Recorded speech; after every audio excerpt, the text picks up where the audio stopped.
We are here this morning with Tressa Rockwood and Barbara Stone of Rockwood Stone Wealth Management to discuss some common mistakes retirees make. I guess the first one is probably one of the more simple ones. Sure.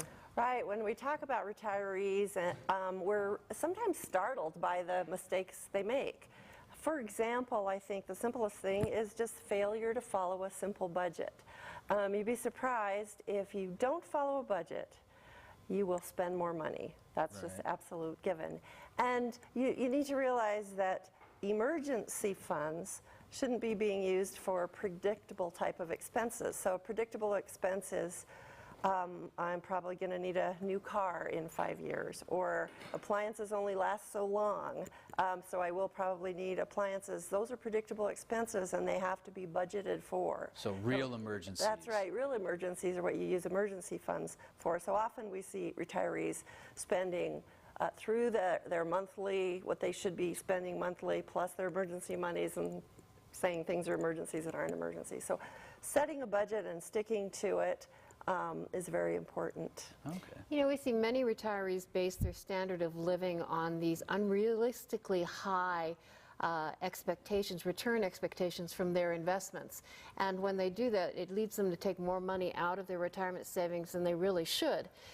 For example, we saw a survey from J.D. Powell and Associates that stated that over 30% of retirees take more than 7% out of their retirement savings each year. Unless you have an awful lot of money, you shouldn't be taking even 6% out. And if you take more money out than your portfolio can sustain, you're running a big chance of running out of money when you're old and gray.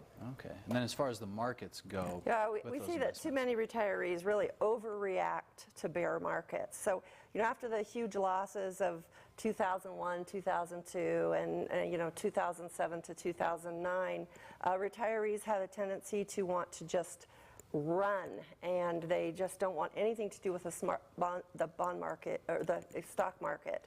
And so it's very important to keep in mind that if your portfolio is allocated across the asset classes as it should be, you shouldn't really follow that urge to just break and run, because look at the period we're going through now. Bonds have swooned. Right. So if you had at least 20% in the stock market just to protect your portfolio from the lows of the bond market, you do much better over time. So resist that urge to break and run. On the flip side, the bull market, though. Well, many retirees hold on to very risky investments. Often we see they own a previous employer's stock and too much of it. Right. Or if they've made money in a risky investment, they don't want to sell it because then they might have to pay capital gains, and nobody wants to pay taxes. On the other side of the coin, if they've lost money in risky investments, they don't want to sell to make their losses real, if you will. What happens, though, is that they actually end up holding on to too much risk. Okay. So, you know, again, we're going to say find a financial advisor and let them take a look at your portfolio and see if it's too risky for your age bracket. And then lastly, giving. We see that too many retirees really compromise their futures by giving too much money away, and a lot of them give it to their children. You know, you have to remember that despite the pleas of your children, you have to look after your own security first, and many times it doesn't hurt your children to figure out a way to solve that problem on their own rather than constantly taking money from their parents. We see it all the time, and this money is being given to children from retirees who really don't have that kind of money to give. So, all right, well, thank you very much for stopping by today. Thank you.